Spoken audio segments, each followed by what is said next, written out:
Donc nous allons traiter ensuite l'exemple H. Dans l'exemple H, on vous donne la représentation. Donc ce n'est pas un nom à représenter. Donc vous avez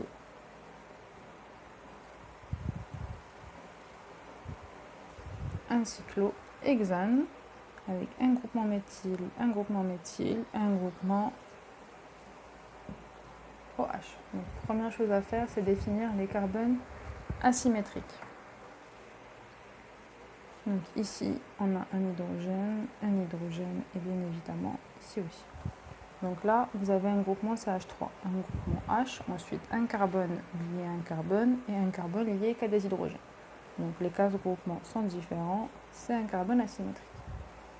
Ici, c'est la même chose. Donc vous avez un CH3, un hydrogène, un carbone lié à un oxygène et un carbone lié à 2 carbones. Donc c'est aussi un carbone asymétrique. Ici, vous avez un carbone lié à un groupement alcool, hydrogène, carbone lié à un carbone et un autre carbone, et carbone lié à un seul carbone. Donc tous les groupements sont différents. Vous allez avoir 3 carbones asymétriques.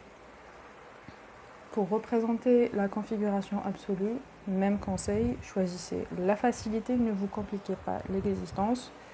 Faites en sorte d'avoir le groupement hydrogène à l'arrière du plan. De toute façon, ce sera toujours le numéro 4.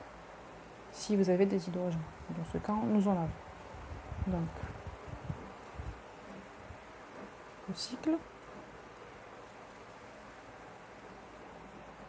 Donc, pour chaque carbone asymétrique, je vais avoir un à l'avant et un à l'arrière. Donc, je mets mes hydrogènes à l'arrière du plan. Ce sera plus simple. Là, on va avoir un CH3, un CH3 et un OH. Maintenant, pour donner la configuration absolue. Donc ici, on a un carbone lié à 3 hydrogènes. Je vais mettre en bas, en rouge.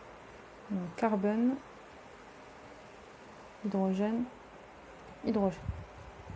Ici, on a carbone lié à un autre carbone, lié à un hydrogène et lié à un autre carbone.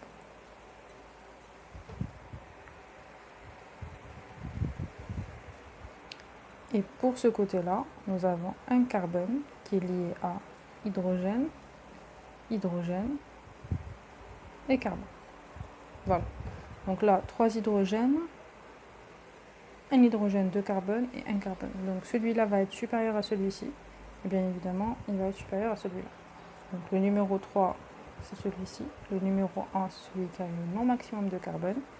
Et le numéro 2. Donc on va avoir 1, 2, 3. Et bien évidemment, l'hydrogène qui sera le numéro 4. Donc vous allez avoir une configuration absolue en R. Pour le deuxième, nous allons le faire en vert. Donc vous avez ce groupement-là, donc carbone, hydrogène, hydrogène. Ensuite, ici, vous avez ce carbone qui est lié à un oxygène, qui est lié à un hydrogène et qui est lié à un autre carbone. Et ce carbone-ci qui est lié à un autre carbone, donc celui-là, à ce carbone-là, et un hydrogène. Donc vous avez 3 hydrogènes, un carbone, un oxygène et 2 carbones. Donc